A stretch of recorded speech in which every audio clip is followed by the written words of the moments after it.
Atos 21, 37. A palavra de Deus diz assim: E quando Paulo ia sendo recolhido à fortaleza, disse ao comandante: É-me permitido dizer-te alguma coisa? Respondeu ele: Sabes o grego?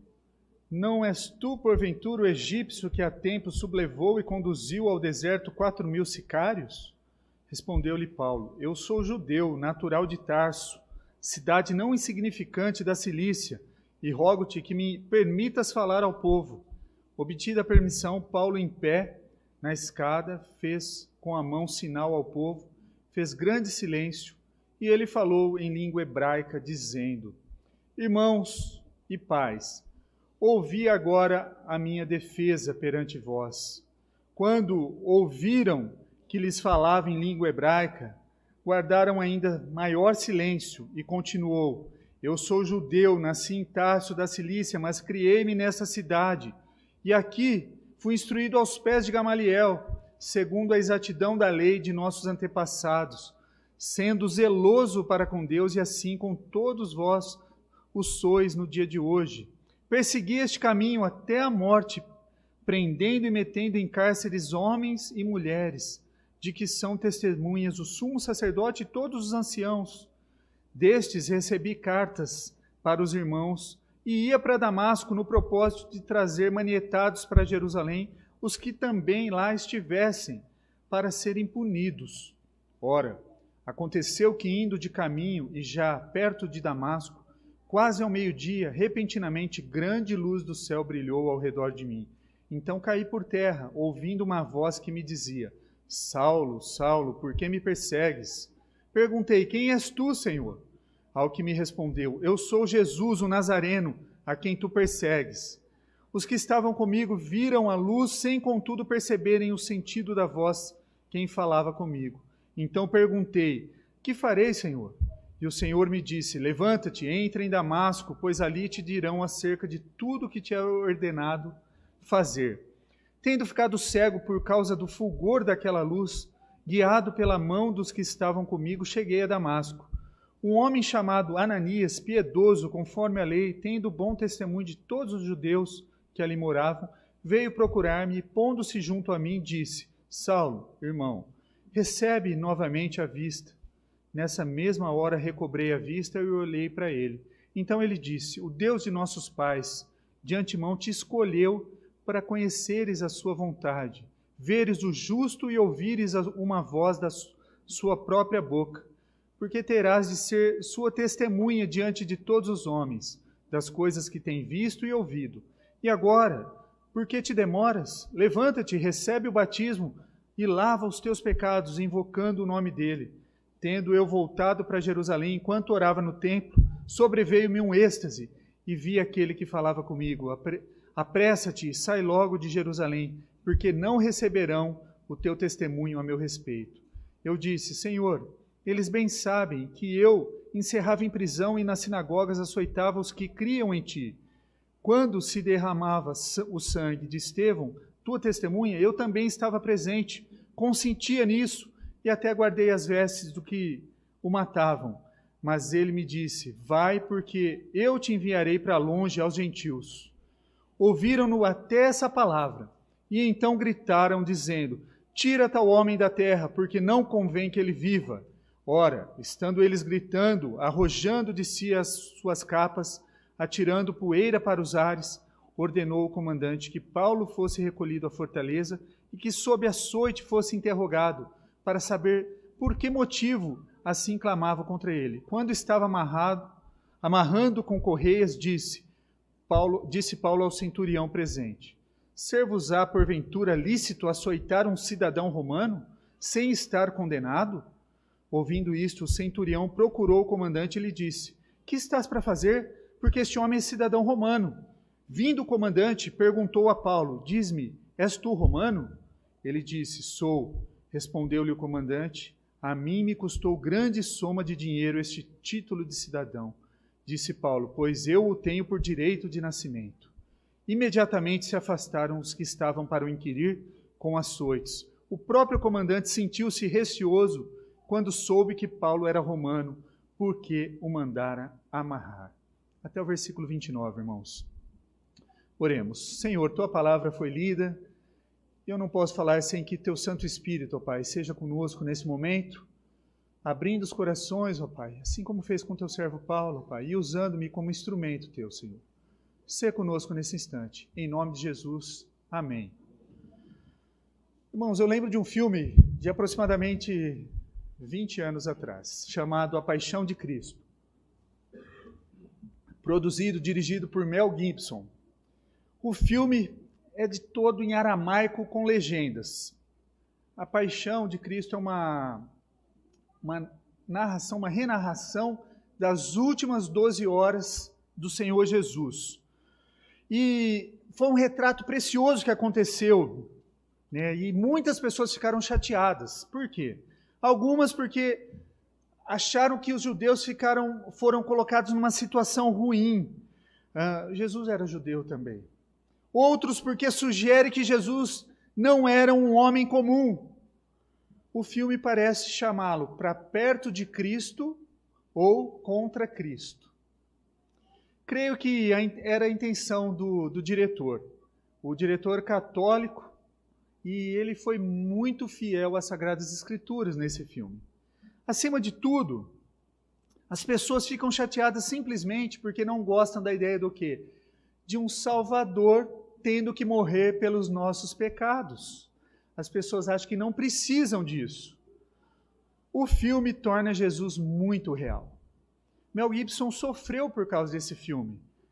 E o que aconteceu com Gibson não deve nos surpreender. Ele sofreu muitos, que hoje nós chamaríamos de cancelamento. As pessoas o cancelaram. E nós não devemos nos surpreender em sermos fiéis a Deus. Aqueles que defendem o Evangelho serão perseguidos. Bem-aventurados os que forem perseguidos por causa do meu nome. Então, os cristãos evangélicos hoje são rotulados de conservadores extremistas, são rotulados de fundamentalistas. Os estudantes cristãos vão sofrer afrontas dos seus professores, porque são cristãos e têm uma convicção de fé. O cristianismo geralmente evoca algum tipo de resposta das pessoas, seja ela positiva ou negativa e contrária. E foi exatamente isso que aconteceu aqui. E hoje nós podemos aprender a lidar com situações hostis, olhando para esse texto do apóstolo, que conta um trecho do finalzinho da terceira viagem do apóstolo Paulo, quando ele chegou em Jerusalém. E nós retomamos aqui, relembrando. Paulo, no final da terceira viagem, ele faz o quê? Ele recolhe um monte de ofertas de outras igrejas para Jerusalém. E aí ele chega com aquelas ofertas para Jerusalém. Os membros o recebem com muita alegria, glorificando a Deus, louvando, muito alegre. E ele relata tudo que ele fez, as cidades que ele havia visitado. Os líderes o abraçaram com muita alegria, pelo avanço do Evangelho. E esses mesmos líderes pediram uma ajuda. Fala, Paulo, é preciso que você faça um voto aqui, é preciso que você seja um pouco mais zeloso com o judaísmo, porque as pessoas estão entendendo que você está indo contra o judaísmo. E Paulo faz o seu voto lá de Nazireu, ele se isola por um tempo, ele vai se purificar no templo. E o que acontece? Durante a cerimônia de participação, eles acham que Paulo está o quê? Profanando o templo, e é onde eles pegam, arrastam para fora e descem uma surra no apóstolo Paulo. Espancam o apóstolo Paulo, dizendo que ele profanou o templo. O plano dos seus amigos não deu certo. Ele foi acusado de profanar o templo e quase foi morto. Antes de ser o quê? Resgatado. Os soldados romanos o tiraram de lá antes que ele fosse morto. E aqui nós retomamos a nossa história. Paulo tinha uma força em comum, irmãos. Ele tinha acabado de levar uma surra, estava sendo transportado para a cadeia romana, para a fortaleza. E olha o que acontece, versículos 37 a 39. E quando Paulo ia sendo recolhido, disse ao comandante: é-me permitido dizer-te alguma coisa? Respondeu ele: sabes o grego? Não és tu, porventura, o egípcio, que há tempo suplevou e conduziu ao deserto 4.000 sicários? Respondeu Paulo: sou judeu, natural de Tarso, cidade não insignificante da Cilícia, rogo-te que me permitas falar ao povo. Os soldados romanos o confundiram com um terrorista egípcio. E eles acreditaram que a melhor maneira de livrar Paulo foi o quê? Tirá-lo da multidão, né, do motim. Ele tinha sido amarrado como se fosse um criminoso perigoso. Foi levado para longe da multidão. Com certeza ele tinha sido espancado, nós vemos isso. Enquanto eles estavam então subindo para o quartel, o que aconteceu? Ele pediu, posso falar? Pode. Depois que verificou com a educação dele que ele era romano, os guardas foram pegos pela educação de Paulo. Ele falou um grego muito bem falado e pediu autorização. E depois o comandante pensou, né, que ele era o terrorista egípcio, como eu disse. E quando Paulo explicou, não, sou natural de Tarso, fui criado aos pés de Gamaliel, e o comandante sabia que ele não estava sendo enganado. E ficou impressionado com Paulo e começou o quê? A falar em hebraico, quando foi dado a permissão. Por mais fascinante que seja e notório esse ponto, não é o ponto principal. O ponto principal é, Paulo havia sido espancado, ele tinha levado uma surra daqueles homens e ele pediu para falar para eles. Posso falar com aquele povo? Posso falar para eles? Olha a força de Paulo, gente. O desejo de falar com a multidão. Onde será que ele encontrou forças para falar com aqueles que haviam o espancado, agredido? Há muitas agressões no mundo que nunca são o quê? Relatadas. Simplesmente por quê? Porque a pessoa que foi agredida, ela não tem força para enfrentar a situação. Isso pode ser dentro de um lar, isso pode ser em diversos setores, num emprego, dentro de uma faculdade, de uma escola. A pessoa agredida fica inibida e muitas vezes não encontra força nem para denunciar. Tá? E esse é o movimento errado. Deus prometeu que nos fortaleceria. Ele nos disse que jamais nos abandonaria. Deus jamais nos deixaria.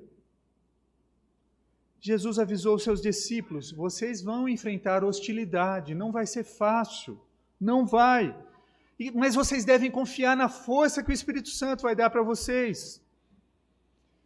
E nas palavras que eu vou lhe dizer. E Jesus continuou ensinando os seus discípulos no Monte da Oliveira e durante todo o seu ministério terreno. E no final do seu ministério terreno, Jesus chegou lá no Evangelho de João, capítulo 14, e disse, deixo-vos a paz, a minha paz vos dou. Não vou lá dou como o mundo dá. Não se turbe o vosso coração, nem se atemorize. Ter paz, meus irmãos.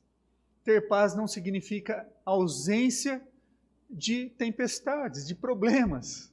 Essa paz que Deus nos dá é aquela força que vai fazer com que você continue tendo forças para seguir em frente, mesmo diante do quê? Das tempestades, das tormentas, das tribulações. Essa é a paz que Deus nos dá. Não é ausência de problemas. E é essa paz que Deus nos deixaria e ficaria conosco todos os dias da nossa vida, até que Ele viesse. E no finalzinho ainda do seu ensino, Jesus disse, essas coisas vos tenho dito para que creais em mim, para que tenhais paz em mim. No mundo passais por aflições, mas tende bom ânimo, eu venci o mundo.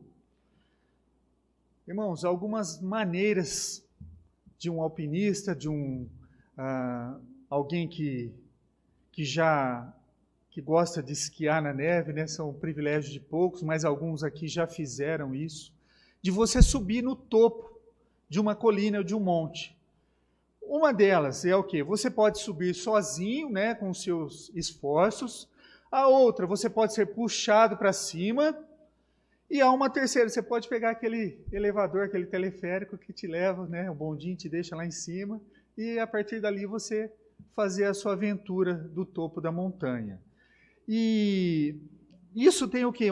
Várias maneiras, retrata várias maneiras pelas quais o cristão ele tenta viver a vida. Alguns tentam viver completamente a sua vida com a sua própria força, outros tentam combinar o seu esforço com alguma dependência de Deus.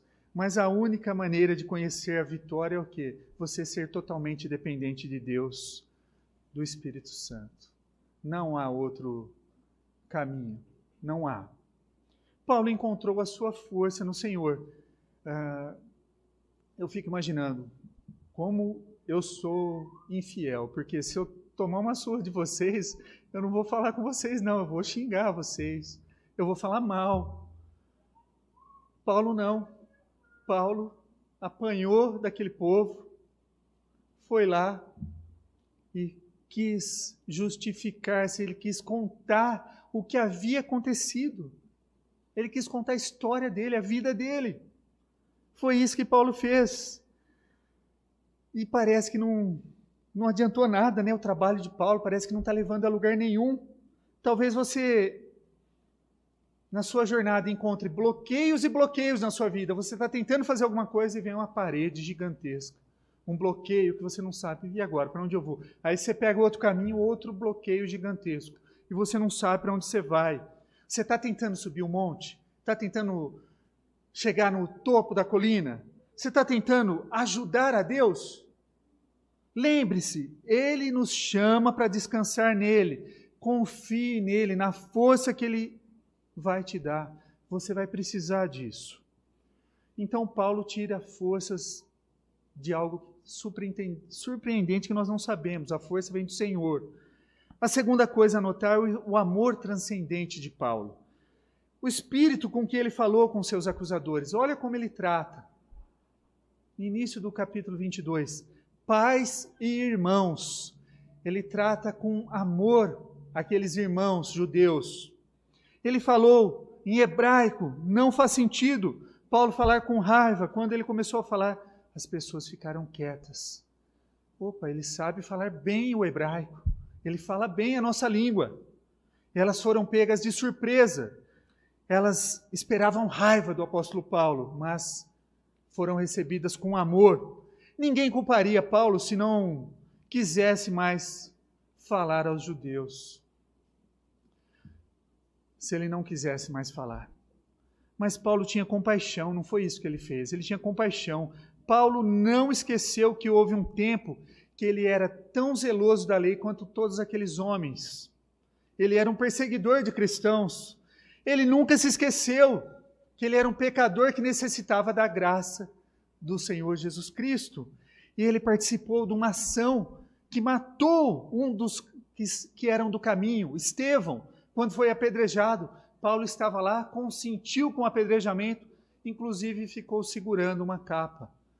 Nós já vimos isso, meus irmãos. E ele achou que ele tinha feito muito bem aquilo que eles tinham feito. Por que ele achou isso? Porque o pecado ele cega. O pecado, ele nos tapa a vista. Então nós vamos fazer coisas que nós achamos que são corretas, erradas. Porque é isso que o pecado faz. O pecado vai nos convencer de que estamos certos, indo para o inferno. É assim que o pecado faz. O pecado faz isso conosco. O pecado nos convence de que estamos certos, indo para o inferno. Paulo tinha compaixão do povo, e o povo o odiava. Mas o povo precisava da mensagem da graça, que Paulo estava incumbido de entregar. Ele viu essas pessoas através do quê? Dos olhos do Pai. Ele não olhou com os olhos humanos, carnais, vingativo. Não. O desejo de Paulo era o quê? O desejo de Deus, de que aquelas pessoas fossem salvas. Talvez, meus irmãos, vocês estejam num ponto de decisão da vida de vocês. Chegou o ponto que você está prestes a desistir de alguém. Falar, não, aquele ali não tem mais jeito. Não vou gastar mais meu tempo com aquela pessoa.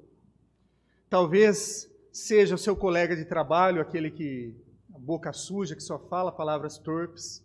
Talvez seja seus colegas de classes, tanto da escola quanto da faculdade. Talvez uma criança rebelde. Um membro da família. Sabe aquele membro da família insuportável? Sabe aquele? Talvez seja aquele. Você fala assim, não, eu não gasto mais uma saliva com aquele lá. Talvez você esteja nesse ponto. Ou um pai distante, uma mãe distante, um avô distante, não sei. Um professor hostil. Talvez você esteja nesse ponto de desistir de alguém. Talvez você tenha cancelado, né, aqueles que têm um posicionamento político diferente do seu. Paulo não faria isso.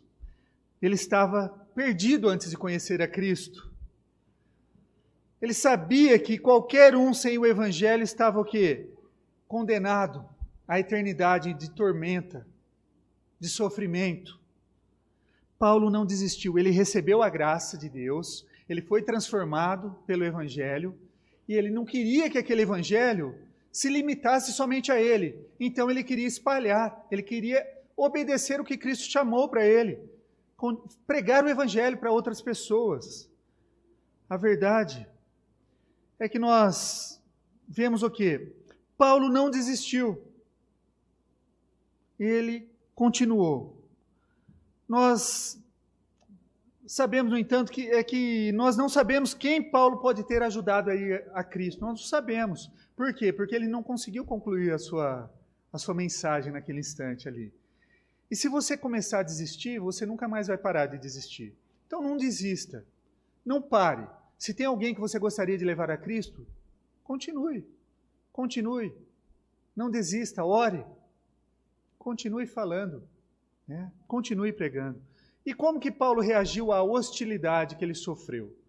Paulo não apresentou nada de novo. Ele apresentou o amor que ele tinha recebido, a graça que ele recebeu, o Evangelho. Ele apresentou o que ele recebeu de Cristo. E a gente tem dificuldade, às vezes, de testemunhar, né? Nós somos discípulos, né? Testemunhas. Testemunhas de Cristo. O que uma testemunha faz? Ele diz o que aconteceu. Como eu era e como eu sou agora. E foi isso que Paulo fez. Primeiro, ele identificou o seu público. Ele ganhou a atenção do público. E ele falou literalmente a língua deles.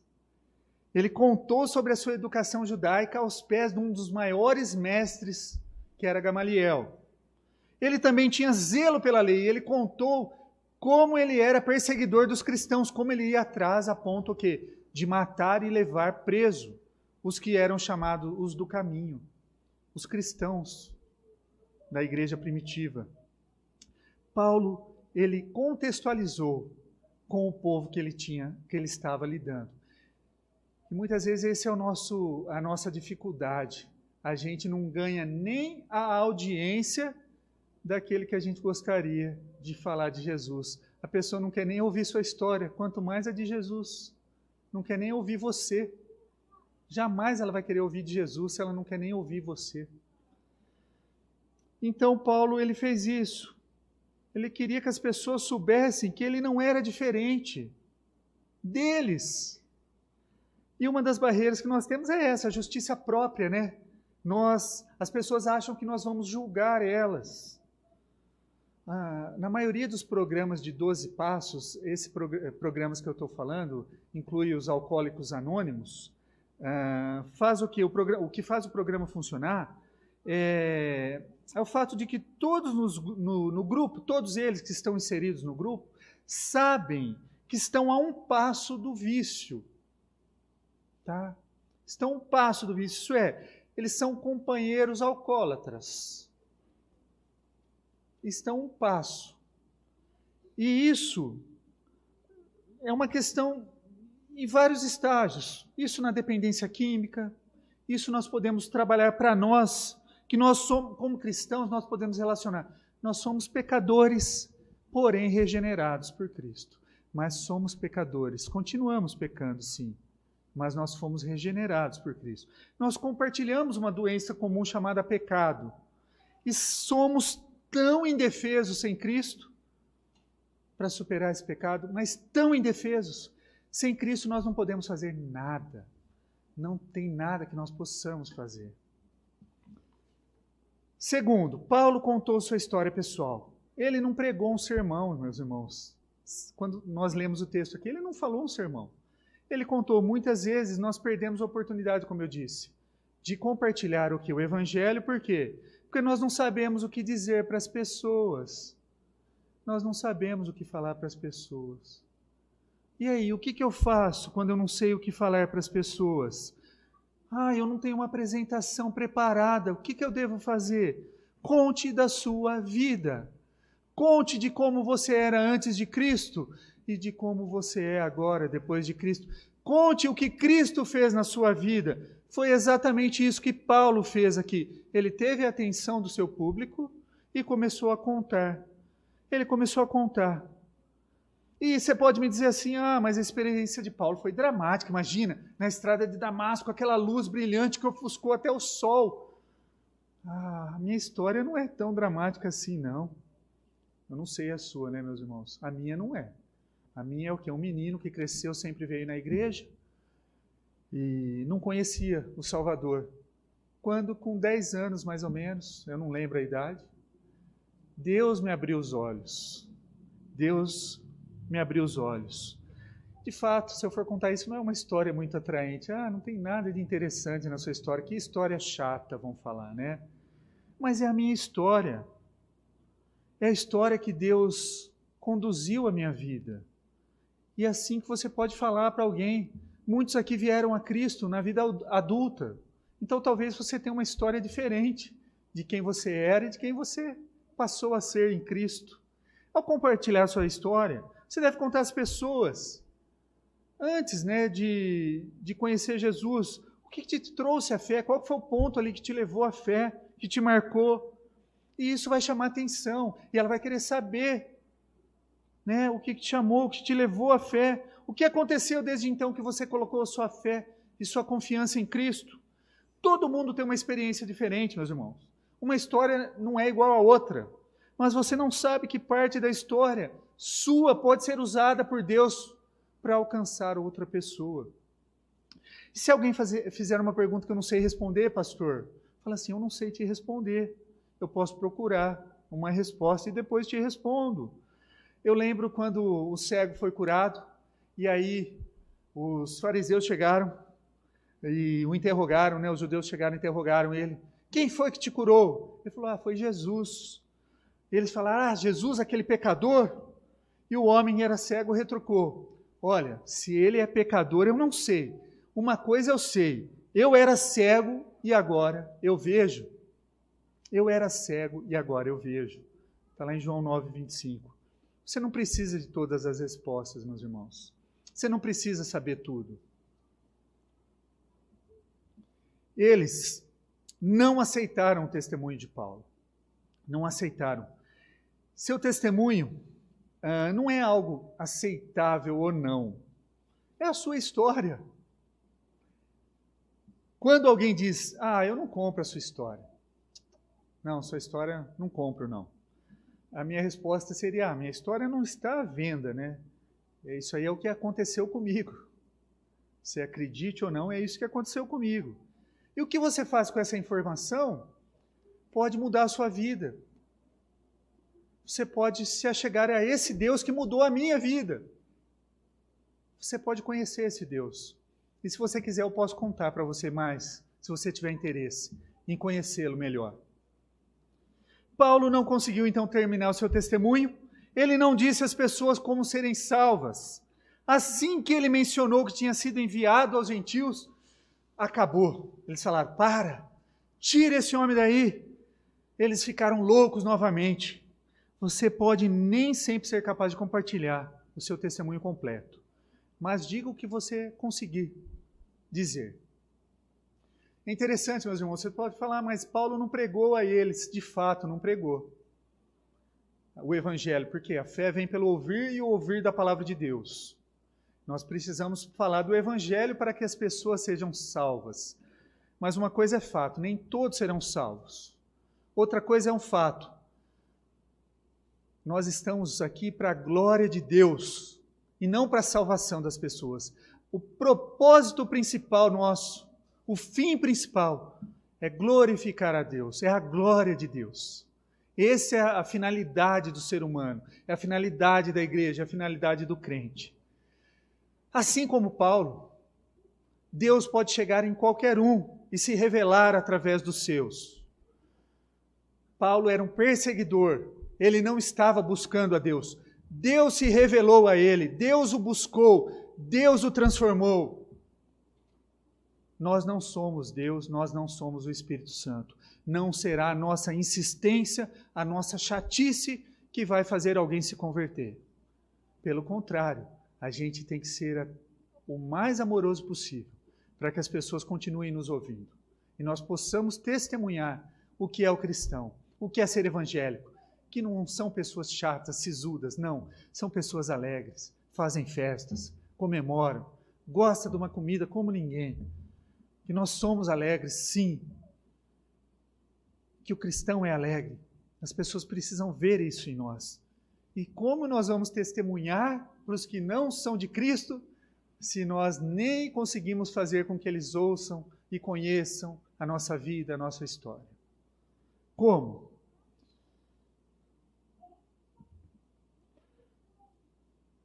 Temos algumas lições a tirar desse texto, irmãos, na experiência de Paulo. Primeiro, aprendemos que não devemos nos surpreender com hostilidade.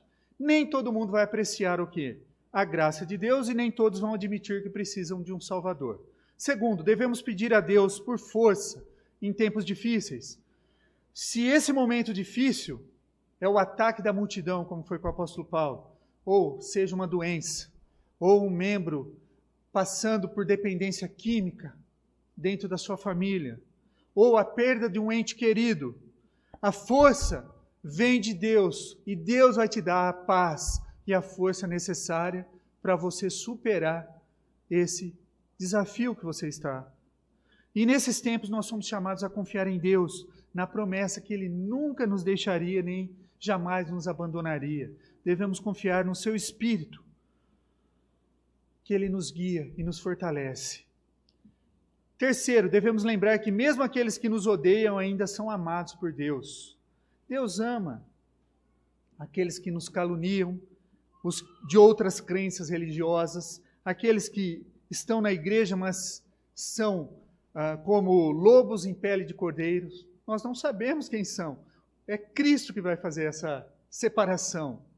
Eles vão estar inseridos. E quem vai fazer o julgamento e quem vai separar é o próprio Cristo. Aqueles que desprezam Deus na maneira como vivem. Essas pessoas que nos causaram dor, elas são amadas por Deus. Algumas dessas pessoas serão transformadas, outras não, pela graça de Deus. Nós não devemos desistir delas. Também não devemos esconder a verdade de que somos amados por Deus, que eles são amados por Deus, que nós sabemos que a mensagem do Evangelho, a graça de Deus, o sacrifício de Cristo na cruz, é a única esperança para o céu, é o único caminho para estar diante de Deus.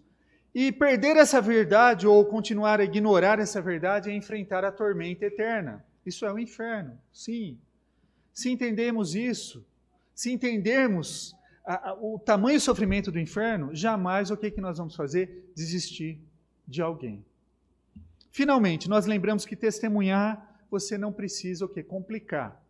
Significa compartilhar o que você ouviu e experimentou na sua vida, a transformação que Deus fez em você. Você não precisa de um diploma de seminário para falar de Jesus, para falar da sua vida, do seu testemunho, do que Cristo fez na sua vida. Você não precisa ser um crente que cresceu na igreja. Não. Você não precisa ser um membro fundador de igreja. Não. Você precisa ser fiel. Fiel à palavra dele. E finalmente lembramos que testemunhar, né, seria bom se todos gostassem de nós. Mas não é bem assim. Nem todos vão gostar de nós. A Paixão de Cristo, né,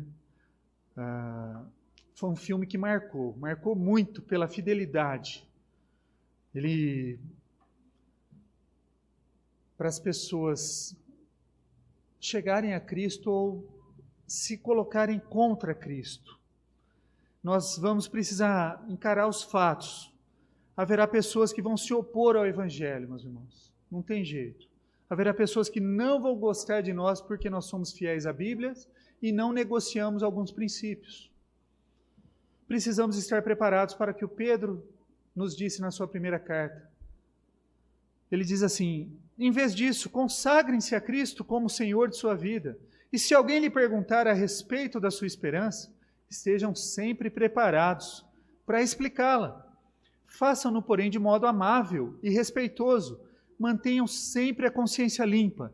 Então, se as pessoas falarem mal de vocês, ficarão envergonhadas ao ver como vocês vivem corretamente em Cristo.